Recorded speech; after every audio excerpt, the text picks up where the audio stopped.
ये बात तो हम सब जानते हैं कि एल्बर्ट आइंस्टाइन हिस्ट्री का सबसे बड़ा जीनियस था। इतना जीनियस था कि वो अकेला ही हज़ारों साइंटिस्ट से ज़्यादा दिमाग लड़ा सकता था। जितना हम इंसान समझना तो दूर की बात, सोच भी नहीं सकते, वो बात आइंस्टाइन ने सोची भी, समझी भी और उसको पूरी दुनिया के लिए आसान भी बनाया।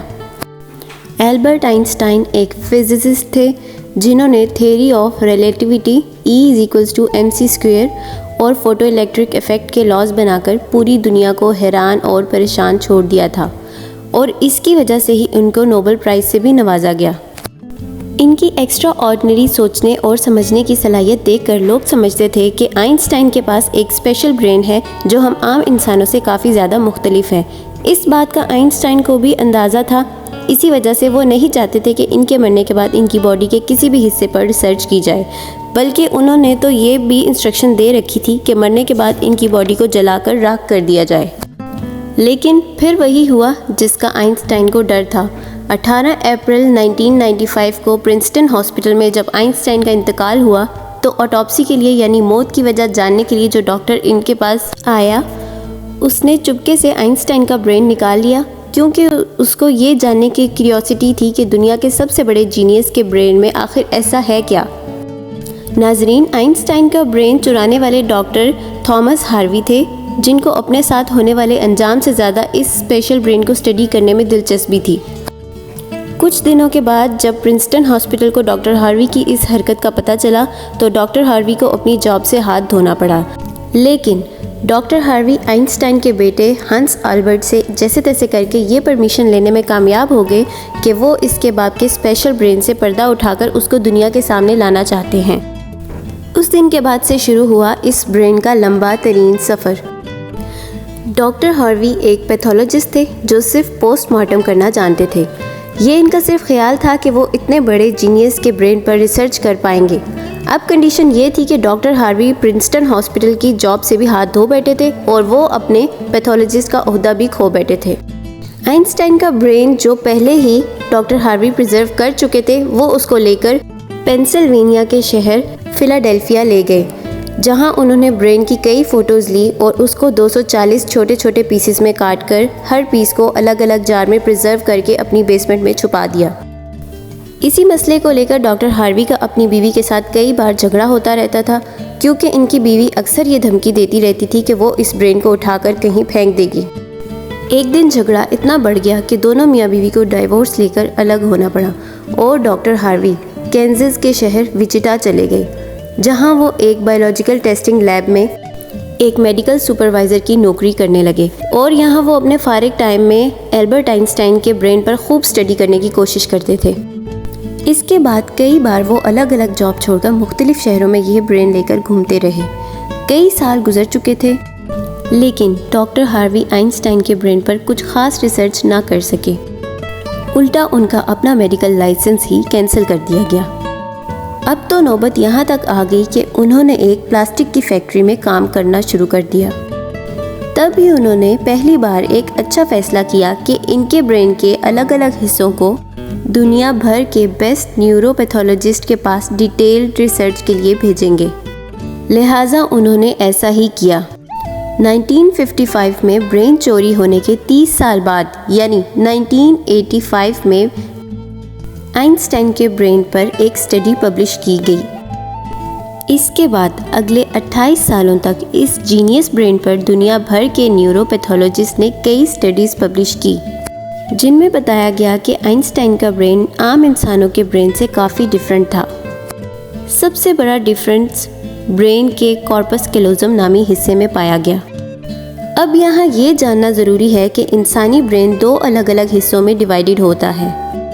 अब इंसान जो भी काम करता है वो ब्रेन के एक हिस्से में पहले प्रोसेस होता है और फिर ब्रेन हमारे जिस्म के इस हिस्से को सिग्नल्स देता है। लेफ़्ट ब्रेन हमारे जिस्म के राइट हिस्से को कंट्रोल करता है, जबकि राइट ब्रेन हमारे जिस्म के लेफ़्ट हिस्से को कंट्रोल करता है। इसके अलावा 90% लोगों का लेफ़्ट ब्रेन बोलने, समझने और मैथमेटिकल कैलकुलेशन और राइटिंग यानी लिखने के दौरान काम करता है, जबकि राइट ब्रेन के पास क्रिएटिविटी यानी शेप्स को पहचानने, आर्ट और म्यूज़िकल स्किल्स की जिम्मेदारी होती है। अब आप भी ये सोच रहे होंगे कि इस सब में कॉर्पस कैलोज़म का क्या काम है। फ़र्ज़ कर लें अगर आप कीबोर्ड पर टाइपिंग कर रहे हैं या मोबाइल फ़ोन पर, इस दौरान हमारे दोनों हाथ टाइपिंग करने में बिज़ी हैं। कुछ अल्फ़ाबेट्स हमारे सीधे हाथ टाइप कर रहा है और कुछ उल्टा हाथ। टाइपिंग के दौरान आपके लेफ़्ट हैंड से एक मिस्टेक हो गई तो आपने फ़ौरन अपना राइट हैंड इस्तेमाल करके इस मिस्टेक को इरेज़ कर दिया। तो इसका मतलब ये हुआ कि जब हमारे राइट ब्रेन से मिस्टेक हुई तो इसने फ़ौरन हमारे लेफ़्ट ब्रेन को सिग्नल पहुंचाए कि वो मिस्टेक ठीक करे। अब हमारे दिमाग को दोनों हिस्से आपस में जिस चीज़ से कम्युनिकेट करते हैं उसको कार्पस कैलोज़म कहा जाता है।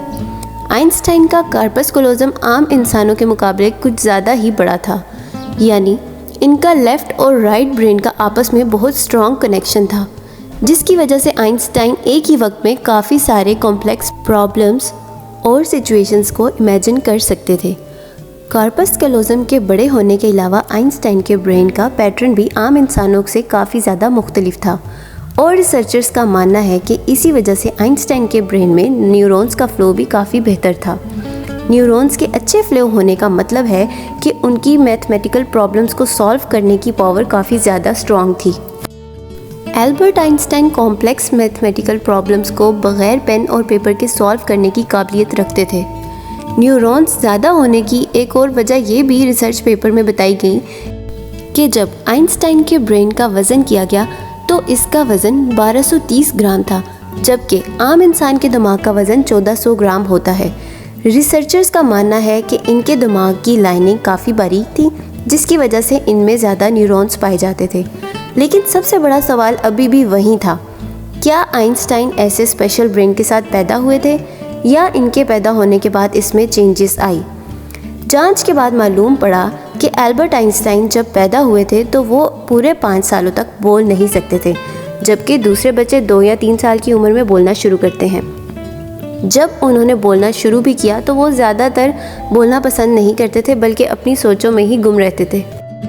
इनके पास चीज़ों को मेमोराइज़ करने की पावर काफ़ी कम थी, यहाँ तक कि उनको मैथ्स के सिंपल टेबल याद करने में भी मुश्किल होती थी। वो मैथ्स और नंबर्स को लॉजिकल तरीक़ों से प्रोसेस करने के मास्टर थे, ना कि उनको रट्टा लगाकर याद करने में। स्कूल लाइफ में आइंस्टाइन बाकी तमाम सब्जेक्ट्स में फ़ेल होते थे। सिर्फ मैथ्स और साइंस वाहिद सब्जेक्ट थे जिसमें आइंस्टाइन के नंबर सबसे ज़्यादा आते थे। जब आइंस्टाइन सिर्फ 12 साल के थे तो एक फैमिली टीचर अपनी ज्योमेट्री की बुक उनके पास भूल गए। हैरत अंगेज़ तौर पर एल्बर्ट आइंस्टाइन सिर्फ एक ही दिन में वो पूरी बुक पढ़कर अपने ज्योमेट्री के तमाम कॉन्सेप्ट्स क्लियर कर बैठे। न सिर्फ इतना, बल्कि 14 साल की उम्र में ही वो इंटीग्रल और डिफरेंशियल कैलकुलस के भी मास्टर बन चुके थे। मैथ्स और साइंस में इनकी इतनी स्ट्रॉन्ग ग्रिप थी कि वो क्लासरूम में कोई सवाल पूछने के लिए हाथ खड़ा करते तो प्रोफेसर्स भी घबराने लगते थे, क्योंकि आइंस्टाइन के अक्सर सवाल टीचर्स के ऊपर से भी गुजर जाते थे। छोटी सी उम्र में ही वो इस यूनिवर्स के लॉज को एक छोटी सी इक्वेशन में बंद करना चाहते थे और यही उन्होंने अपनी ज़िंदगी का मकसद बना लिया था। 26 साल की उम्र में आइंस्टाइन ने 4 रिसर्च पेपर्स पब्लिश करके पूरी दुनिया को हैरान कर डाला और इसी वजह से उनको पीएचडी की डिग्री और ह्यूमैनिटी के लिए आला किरदार अदा करने की सूरत में नोबेल प्राइज़ से भी नवाजा गया। इसका अंदाज़ा आप सिर्फ इस बात से निकाल लें कि आज भी आइंस्टाइन की उन थीसिस के बिना साइंस बिल्कुल अधूरी है। कई डॉक्टर्स और साइंटिस्ट ने ये नतीजा निकाला कि एल्बर्ट आइंस्टाइन का ब्रेन इनके पैदा होने के बाद स्पेशल बना था, जिसकी सबसे बड़ी वजह ये थी कि उनको अपने सवालों का जवाब नहीं मिलता था, तो वो खुद अपने दिमाग की मदद से जवाब तलाश किया करते थे। छोटी उम्र में ही ऐसा करने से इनका ब्रेन इसी हिसाब से डेवलप होता गया। आज भी आइंस्टाइन का ये एक्स्ट्रा ऑर्डिनरी ब्रेन अमेरिका में वाक़ई दी मटर म्यूज़ियम में मौजूद है, जिसको बड़ी हिफाजत से माइक्रोस्कोपिक फिलिंग्स में प्रिजर्व करके रखा गया है। उम्मीद है कि आज की ये इन्फॉर्मेशन से भरपूर वीडियो को आप ज़रूर लाइक और शेयर करेंगे। अगर आप हमारे चैनल पर नए हैं तो चैनल को सब्सक्राइब कर दें और बेल आइकन को भी प्रेस कर दें। मिलते हैं अगली शानदार वीडियो में, तब तक के लिए अल्लाह हाफिज़।